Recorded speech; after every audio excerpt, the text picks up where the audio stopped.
Here we have a new 2026 Ford Explorer. This one comes in the active trim level with 4-wheel drive. Carbonized gray metallic is the paint.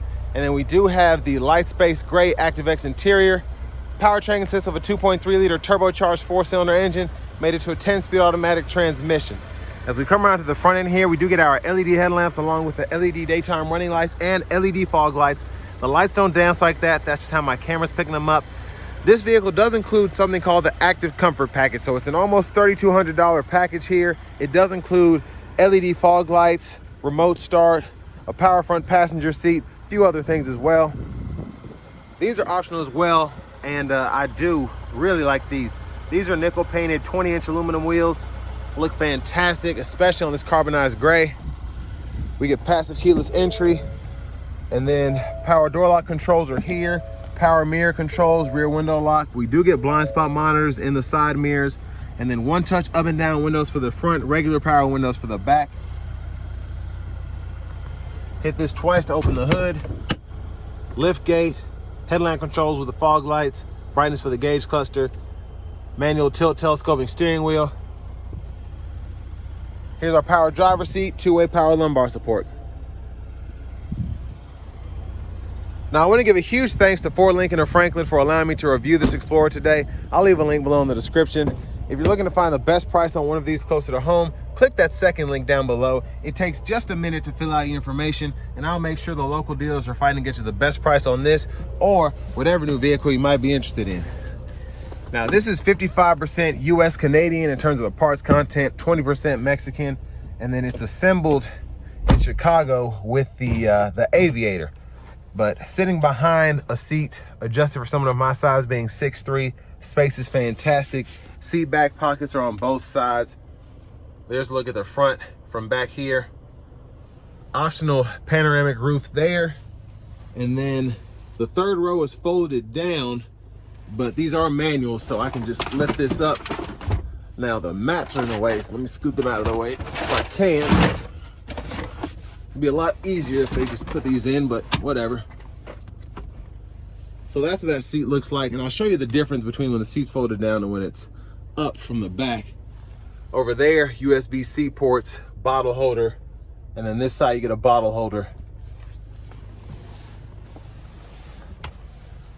Now over here, you can actually hang a full-size uniform. You get one of those really strong hangers, and that's a first for the segment that I've seen. That might be a game changer, honestly. Because again, I haven't seen another vehicle in this segment that doesn't have one of the flimsy hook. This is the one that you see in like the full-size pickup truck. So if you're taking this to go work a job site, or you need to have your uniform hung up, this might be the vehicle for you if you want an SUV. Child locks in there. You got to turn that little knob. Fuel filler. And then as we come around to the back end, full LED tail lamps, and they don't dance like that again. There's a tow receiver there. A look underneath.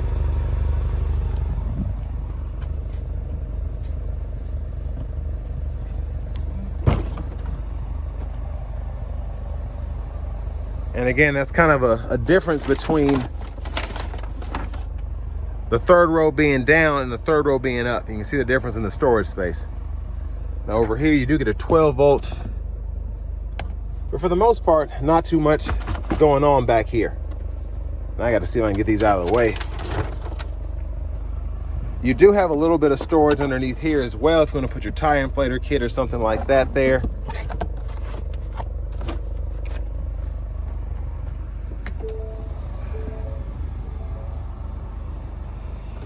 Now, as we come around the rear passenger side, you can hit this from the back seat for easier access. It'll allow you to scoot this up to get out. Top tethers are integrated on the back of the seats themselves. And you can use this to fold the seat flat or recline it a little bit if you want to as well. You can pull that there. Got a little bit of recline. Now y'all can pause anywhere you need to take a closer look at anything on this window sticker. I'm gonna try to cover everything.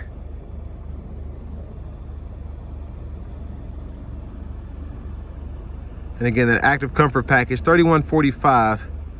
Expensive, but you get quite a bit with it. And then if you get the glass roof, you actually get a discount. So that's pretty cool. $51,560 is that sticker price. And fantastic crash test ratings. These Explorers have been pretty safe for a long time. Now to the front passenger seat, power with two-way lumbar support. Side pocket there, a lockable glove compartment.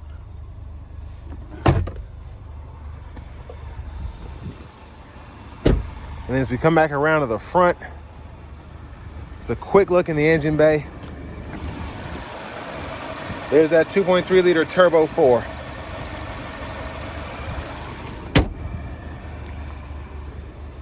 Now before we hop in the driver's seat, just gonna take a quick look at the blinkers.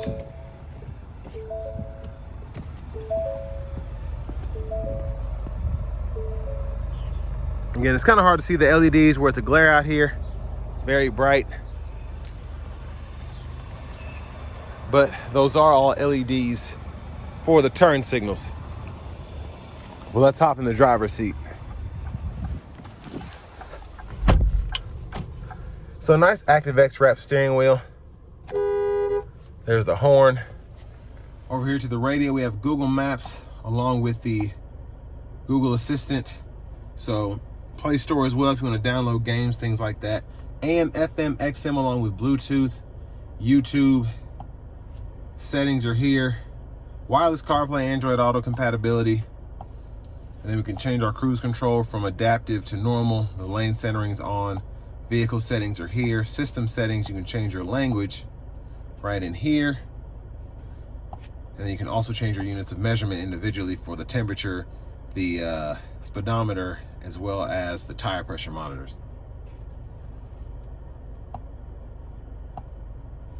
Now your hill descent controls in there, valet mode, your vehicle status, you can check the tire pressure monitors here and the oil life. And it's a pretty simple setup. Now the climate controls are on the screen, dual zone automatic, so you can turn those there, set the auto there, and then you can adjust, turn the dual zone on by adjusting the passenger side, or once this is, you can scroll up here, and then there's a little sync button there, you can turn on or off and adjust it there, or touch up there. So once you get used to it, it's actually pretty nice. Fan speed you can adjust there, and then fan direction is right in here. And you can sync and unsync here as well as with the rear climate too. Backup cameras here, guidelines follow you as you turn the steering wheel. You have the parking sensors you can toggle there, and then when they're on, they show you how far or close you are to what is behind you. And then you can also just pull it up by hitting a button down here.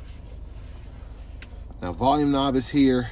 Click here to mute, then auto stop. This pulls up the parking chimes, hazards, again that backup camera if you don't want to put it in reverse to see it, traction control, and then your automatic brake hold there. Little storage cubby here, and then you have a USB-C, USB-A duo there with a 12-volt storage tray there, bottle holders, electronic parking brake. You can toggle the drive modes right in here. So you get your eco, sport, tow haul, normal, slippery, and off-road. And you get the slippery and off-road with having that full four-wheel drive there. Now for the shifter, rotary, reverse neutral drive. You have that low gear there if you want to use the limiter. And then, again, pull up to engage, hit the brake, press down and disengage for the automatic brake hold. Center console cubby space with a 12-volt there. Then up here, sunglasses holder, and then the lights here, and then this is for the sunshade. Now with this roof, this is a fixed glass roof, and that is interesting. That is very interesting to me. There's a view of the back, but yeah, that's okay for it. I mean, you do get a discount on it, but I think for a fixed glass roof, that's just an interesting choice. I mean, I like it, but. And then here we have the vanity mirror. Now back to the steering wheel, left side stalk, blinkers, high beams, and then we do have the intermittent wipers, one time off, intermittent low, high. We can adjust that intermittent frequency here, and then our rear wiper there. Pull up for the front fluid, push back for the rear fluid. Now over here, there's quite a bit going on. So the adaptive cruise we can turn on there, the lane keeping system, we can turn that on, adjust the gap adjust for the adaptive cruise, cancel, set your speed, resume, volume down, volume up, mute. And then over here, voice recognition, Bluetooth controls, or tracklist radio station presets, depending on where you are in the infotainment system. Hit this menu button, and then this scroll and this back button to go through what we have in the middle part of the gauge cluster. So we can see the tire pressure monitors, fuel economy, all of that there. And then you can go back, and then we can see a few other things as well. Temperature gauges, off-road gauges, speedometer if you want to change that, and the trip and fuel right in there. Push button start. Finally, here's the key fob with remote start. But next, let's go ahead and take this 2026 Ford Explorer Active out on the road for a test drive. So starting the test drive in this Explorer Active,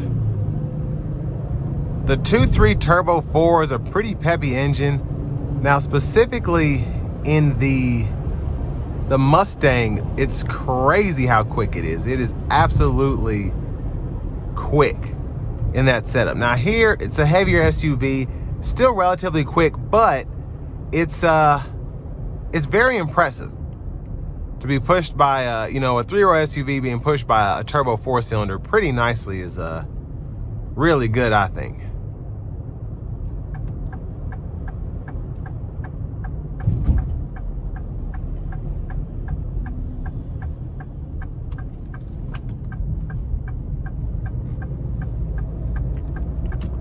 Now, even in this active trim level, very comfortable inside, rides very nicely on this platform. Similar to the Chevy Traverses, the Buick Enclaves, all of those GM models there. And I feel like it might even have a leg up against the Toyota Highlander. But what I like about Ford is they don't seem to try and be cheap on certain things. I feel like they kind of followed in suit with GM with the nav subscription and go into Google Maps, but we still have wireless CarPlay, Android Auto here. We're not hearing about them trying to get rid of that and have their own system. And yeah, again, I think for the money you get quite a bit here, especially to have the four-wheel drive there.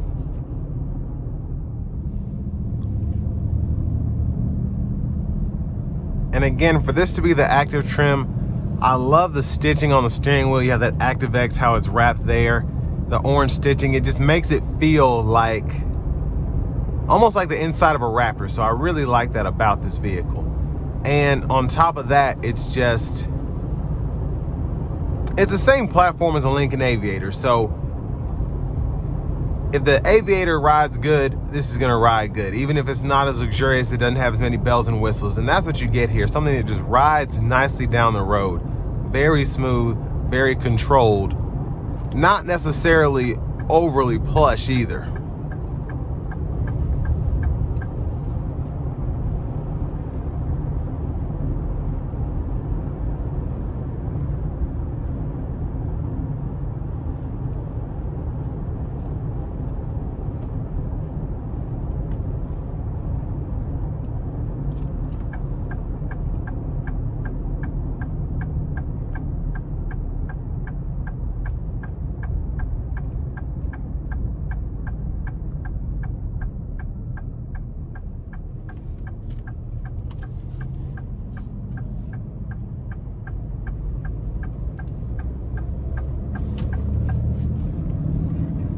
So I don't know if I misspoke. I've been in eco mode the whole time, so I'm gonna put it into normal mode.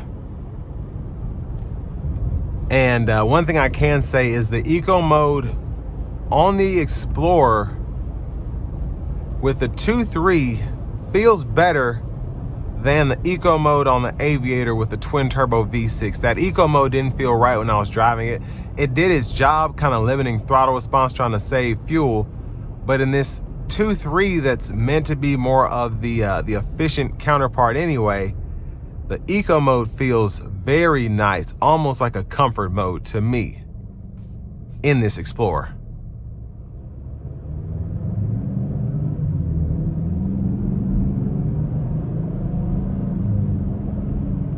Yeah, the normal mode, it wants to rev a little higher than in the eco mode, doesn't want to shift as much. It's still shifting enough. It's not like a sport mode or anything like that, but I'm surprised with just under light throttle how high in the RPMs it was going.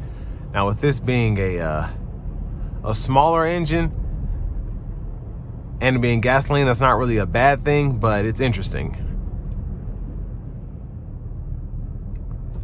Now being in this kind of stop and go traffic, catching all these lights, I'm actually glad I've gotten this, so you can kind of see how this drives on a day-to-day basis. Just being in this traffic, if you live in a normal sized town, maybe this one's a bit crowded, but you see how this moves in traffic during rush hour, and you can kind of get a feel for it that way. So a lot of stop and go. You really don't have to give this much throttle. You just kind of push it, the turbo pulls it a bit, and then you can kind of start coasting on the brake. So we're gonna put it in a sport mode and let's see how this thing gets up to speed.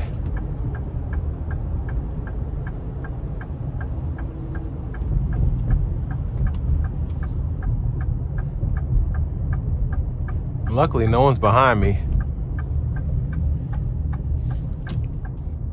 Here we go.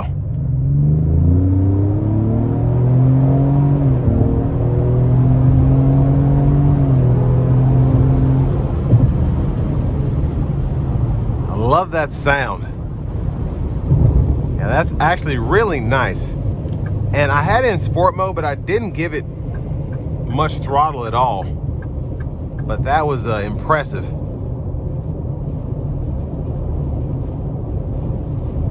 But I want to give one more big thanks to Ford Lincoln of Franklin for allowing me to review this Explorer today. I'll leave a link below in the description. If you're looking to find the best price on one of these closer to home, click that second link down below. It takes just a minute to fill out your info, and I'll make sure the local dealers are fighting to get to the best price on this or whatever new vehicle you might be interested in. Now, I do have the lane centering on, hands-free, adaptive cruise. And I feel like the Explorer is it's just a solid SUV. I feel even in the more basic trims, I don't feel like Ford's necessarily trying to skimp out now. The fixed roof thing was kind of crazy to pay $1,700 for a sunroof, and it's not even an EV. It's just a fixed roof. Now you get that $400 discount, but I mean, other than that, this still, I think, is top 3 best 3-row SUV, like overall deal on the market in terms of the power output, how you can customize the power output. You get 4-wheel drive here, infotainment's nice. We still have wireless CarPlay, Android Auto, and just how these drive, I love. We have that 10-speed that feels good. The 2.3 again just feels stronger than it should be. I feel like it's a better 4-cylinder than the 2.5 that we're getting in the new Traverses, the new Acadias, and that's crazy to me. This thing really does scoot, in my opinion, and it's a looker. It's nice, it's capable, been a great option for years. So all that being said, this will bring me to the end of my review of this 2026 Ford Explorer Active with 4-wheel drive.